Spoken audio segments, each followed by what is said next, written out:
আসসালামু আলাইকুম সম্মানিত দর্শক শ্রোতা, এই যে আমাদের সম্মানিত ছোট্ট বাবু, দেখি মাথা ওঠা বাবু। হ্যাঁ, আমরা চিকিৎসা করছিলাম গত 7 দিন আগে। এই যে আলহামদুলিল্লাহ দেখেন তার নাকের কন্ডিশন, এখান থেকে দূর থেকে দেখা যাচ্ছে, প্রায় 1 ফুট দূর থেকে দেখা যাচ্ছে তার নাকটা ক্লিয়ার।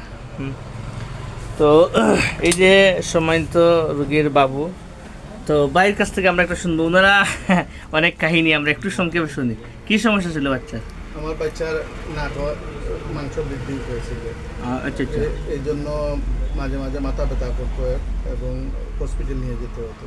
এখন ওনার কাছে আসার পরে আপনি ইনশাআল্লাহ হসপিটাল ভর্তি ছিলেন এই সমস্যার জন্য? জি জি। তো ওনারা হসপিটালে ভর্তি ছিলেন, মানে ভর্তি অবস্থায় নিয়ে আসছেন, আসার পরে সাথে সাথে চিকিৎসা করে নিয়েছেন।